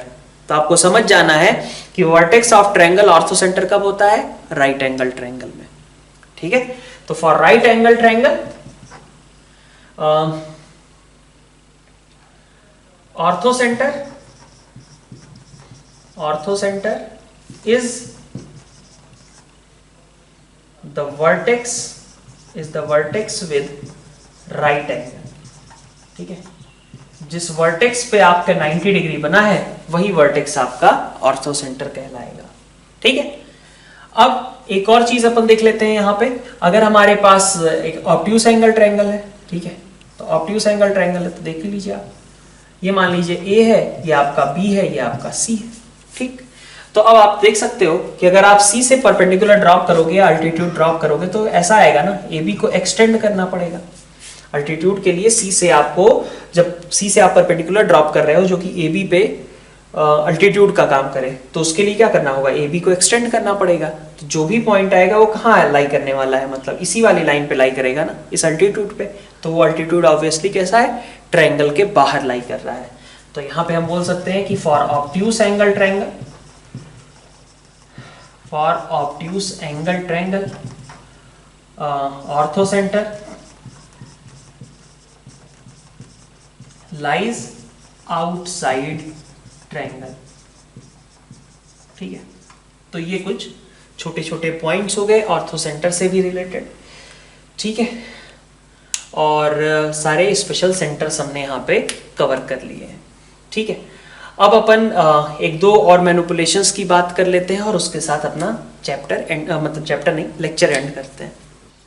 तो जो कुछ फ्रीक्वेंट चीजें आपको यूज करनी पड़ेंगी, ठीक है, जैसे आपने उसको भी इसी तरीके का समझिएगा, जैसे आपको अभी मैंने बताया था 2s माइनस 2a आप लिख सकते हो किसको, b plus c minus a को आप लिख सकते हो 2 into s minus a।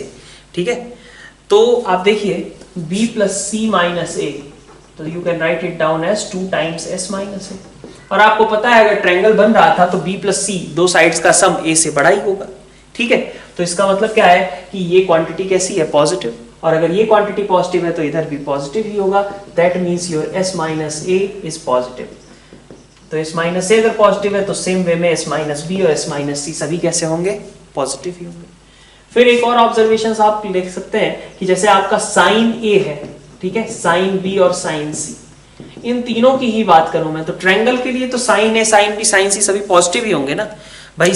A B सी कुछ कहां से कहां तक जाएगा, 0 से 180 तक, तो 0 से 180 में हमेशा साइन कैसा रहेगा, पॉजिटिव, फर्स्ट सेकंड क्वाड्रेंट में, ठीक है, बी में भी, सी में भी, ठीक है। तो ऑब्वियसली इसका मतलब क्या है कि sine A into sine B into sine C आपका कैसा रहेगा, हमेशा ग्रेटर देन 0 ही रहेगा। ट्रायंगल के केस की बात कर रहे हैं हम स्पेसिफिकली, ठीक है। अच्छा, और क्या बोल सकते हो आप, a/2 अगर कर लें, ठीक है, a/2 या फिर b/2 या c/2, तो अगर a आपका 0 से 180 में जा रहा था तो a/2 कहां आने लग गया आपका, 0 से 90, b/2 कहां गया, 0 से 90, c/2 कहां होगा, 0 से 90। तो जो भी ये एंगल्स हैं, ठीक है, अगर उनका हाफ एंगल मैंने यूज किया और सामने कोई भी ट्रिग्नोमेट्रिक रेशियो लगा दूं तो ऑब्वियसली उसको पॉजिटिव ही होना पड़ेगा ना, क्योंकि हम फर्स्ट क्वाड्रेंट में आ चुके हैं। तो आगे tan लिखा है, sec लिखा है, sin लिखा है, क्या ही फर्क पड़ता है, हमेशा क्वांटिटी कैसी आएगी, पॉजिटिव आएगी। तो trigonometric ratio of any half angle for a triangle will always be positive, ठीक है। और क्या चीज आप यूज कर सकते हो, आपको, हाँ, ये एक ऑब्जर्वेशन बड़ी इंपॉर्टेंट रहने वाली है। आपको मान लीजिए कहा गया कि b प्लस सी का होल स्क्वायर माइनस ए स्क्वायर, इसको आप कैसे लिख सकते हो, रिवर्स प्रोसेस यूज करना है आपको। इसको आप लिख सकते हो b plus c plus a, है ना, एक factor b plus c plus a और एक फैक्टर आपका b plus c minus a. This will give you 2s and this will give you 2s minus 2a, अभी बोला मैंने। तो ये बन जाएगा आपका 4 times s into S minus a. तो अगर कहीं आपको इस तरीके की चीज दिखाई देती है तो आपको समझ में आना चाहिए कि ऐसा कन्वर्जन हो सकता है, और अगर ये ऐसा लिखा हुआ है तो इसको हम फर्दर ऐसे भी कन्वर्ट करके लिख सकते हैं, ठीक है। तो ये एक इंपॉर्टेंट आपकी ऑब्जर्वेशन रहने वाली है, ये लिखा हुआ है तो इसमें कन्वर्जन, ये लिखा है तो इसमें कन्वर्जन, ये दोनों आपस में इंटर कन्वर्टिबल है, ये आपको चीज समझ में आनी चाहिए। और यहीं से आपको समझ में आता है कि अगर a प्लस बी, यही लिखा रहता है a प्लस बी का होल स्क्वायर माइनस सी स्क्वायर, तो देखिए क्या आ जाता, 4 इंटू एस, बाकी यहाँ s माइनस ए आया था क्योंकि a सब्ट्रैक्ट हो रहा था, यहाँ पे s माइनस सी आ जाएगा क्योंकि c सब्ट्रैक्ट हो रहा है। सिमिलरली आप 4s into S minus B, इसके रिजल्ट को भी आप एक तरीके से कहें तो लिख सकते हैं, ठीक है। और अपने पास इसी का एक और फॉर्म देख लेते हैं, एक और फॉर्म, मान लीजिए आपको a माइनस बी का होल स्क्वायर माइनस सी स्क्वायर ऐसा बोला गया, ठीक है, a प्लस बी के बाद a माइनस बी का होल स्क्वायर। तो a minus b plus c एक फैक्टर और factor a minus b minus c, ठीक है। तो इसने क्या बनाया, इसने बनाया आपका 2s माइनस 2b, और इसने क्या बनाया, इसने क्या बनाया, यहां पे लिख लेते हैं a माइनस बी प्लस सी, ठीक है। तो b प्लस सी माइनस ए होता तो आप ये लिख देते, ठीक है, देखिए b प्लस सी माइनस ए होता तो आप ये लिख देते, लेकिन यहां पे आपको क्या लिखना पड़ेगा, उसका जस्ट निगेटिव लिखा हुआ है ना, इसका जस्ट निगेटिव लिखा हुआ है, तो आपको लिखना पड़ेगा minus 2s s minus, sorry minus 2s minus a, ये लिखना पड़ेगा। तो this gives you minus 4s minus a s minus 2, ठीक है। तो ये भी दोनों आपस में इंटर कन्वर्टिबल हैं, ये ऑब्जर्वेशन आपको पता होना चाहिए, आप फॉर्मूला मत याद रखो बट ये इंटर कन्वर्टिबल है इतना तो याद रखो कम से कम, ठीक है, कि इसको ऐसा और इसको ऐसा कन्वर्ट कर सकते हैं, जब जरूरत पड़ेगी कर लेंगे, ठीक है। कैसे करना है, सिंपल सी बात है, ऐसे फैक्टराइज करके इसको कन्वर्ट कर लेना है आपको, ठीक है। और एक और चीज, अल्टीट्यूड्स का अगर आपको लेंथ निकालना रहे, ठीक है, ABC आपका ट्रायंगल है और इसमें आपको अल्टीट्यूड की लेंथ निकालनी है इसकी, मान लीजिए, और इसको लेंथ बोल दिया मैंने P1, तो half into P1 into side BC, ठीक है, इसी को तो डेल्टा बोलते थे, हाफ बेस इंटू हाइट। तो P1 क्या हो गया, 2 डेल्टा अपॉन BC, मतलब मैं कह सकता हूं कि 2 times area of triangle upon opposite side, ठीक है, 2 times area of triangle upon opposite side, ठीक है। ये आपकी एक और ऑब्जर्वेशन हो गई, ठीक है। तो यहाँ पे हम आज का लेक्चर अपन एंड करते हैं, नेक्स्ट लेक्चर में हम इनसे रिलेटेड 1-2 क्वेश्चंस भी अभी करेंगे और उसके बाद नेक्स्ट थ्योरी स्टार्ट करेंगे। Thank you all.